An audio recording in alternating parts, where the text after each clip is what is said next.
Des ruines de Beyrouth aux régions inondées de la Roya, des villages attaqués en République centrafricaine aux zones à risque du Sahel, partout, des citoyens, des élus, des groupes d'individus plus ou moins organisés se mobilisent pour venir en aide à leurs voisins et à leur territoire.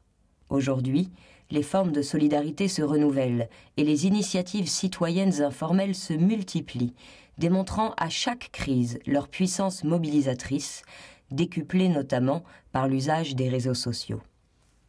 Et pourtant, 6 ans après les engagements du Grand Bargain, le secteur traditionnel de l'aide humanitaire peine encore à se réformer et à trouver de nouvelles voies pour une meilleure prise en compte des acteurs locaux, dans toute leur diversité, en réponse à une crise. Et pourtant... On n'a pas le choix, en fait. Notre compréhension de l'état de la planète nous oblige à repenser totalement nos modes de vie, nos modalités d'action à tous les niveaux. Et pour le secteur de l'aide traditionnelle, cela signifie commencer par accepter que seuls, sans les autres acteurs, que sont les États, les autorités publiques aux différents niveaux, le secteur privé, les universitaires, les sociétés civiles, etc., nous sommes totalement impuissants face à la vague qui vient. Mais soyons clairs, c'est une révolution copernicienne, c'est un changement de paradigme, car cela interroge les manières de faire du secteur de l'aide, nos certitudes, nos postures, nos imaginaires, y compris le modèle économique, l'architecture de l'aide, rien de moins que ça. Localization, what does it actually mean? I think before we get into that, let's just remind ourselves that people affected by crisis have been responding themselves as individuals, family members, in community groups, local authorities, private sectors, have always been responding to crisis. The problem really here is that the professional aid business has been incredibly slow to even register this. Somehow, maybe just because of a certain institutional blindness, we are preoccupied with planning our interventions, our proposals, and reporting on our own activities. So almost everything that falls out the scope of our log frame or our proposal and reporting formats is really not something we pay due attention to.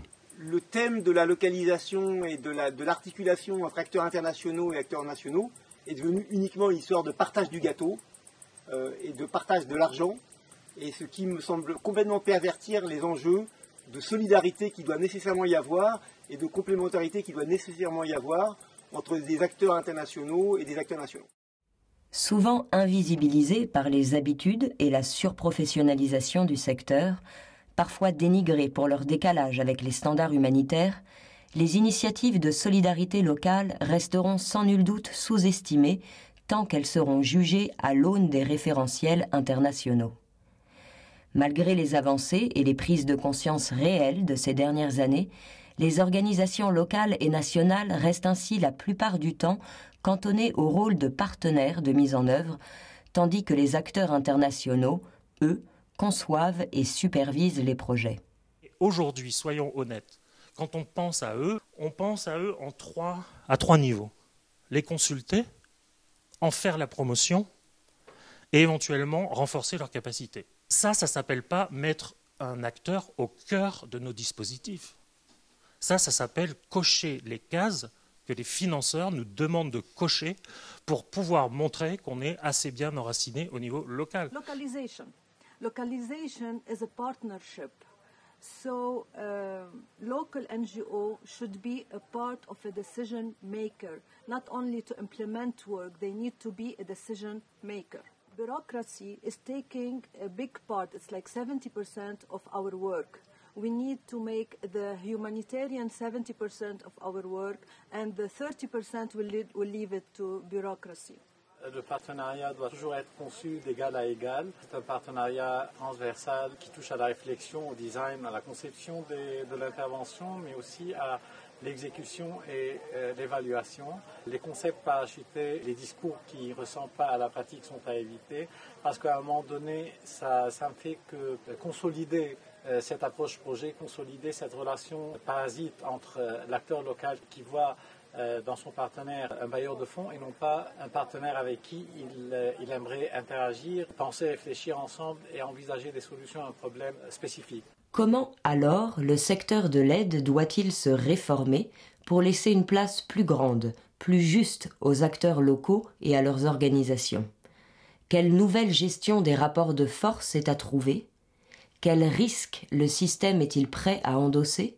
Je pense qu'il faut aller encore plus loin. Il faut non seulement repenser les instances de représentation démocratique, de décision d'attribution des fonds, mais il faut aussi parler d'une véritable réciprocité et dépasser le concept d'aide pour aller sur l'entraide. Partenariat équitable.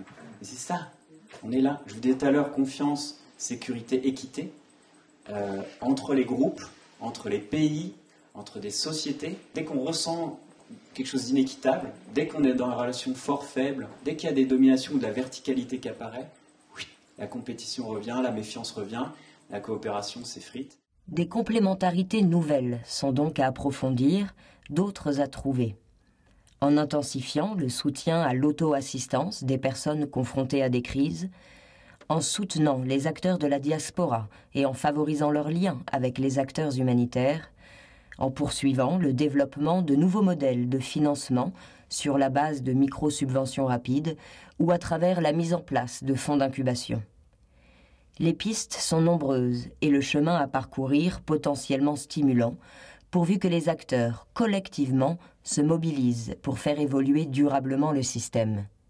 Mais comment ? C'est en renforçant les connexions et en diversifiant et en approfondissant les connexions au fond de ce système. Là où je pense attention, est-ce que ça va passer par plus de cadres, plus de normes, plus d'outils, plus de processus? Peut-être. Du moment qu'ils sont en accompagnement de ces partenariats, de ces relations, ces changements d'identité, peut-être. Il faut vraiment qu'on s'organise collectivement pour trouver des mécanismes qui fonctionnent et transformer finalement l'élan de solidarité premier, de l'entraide, le transformer en quelque chose qui puisse durer, faire sens, faire corps, faire société. Et c'est vraiment ça notre ambition.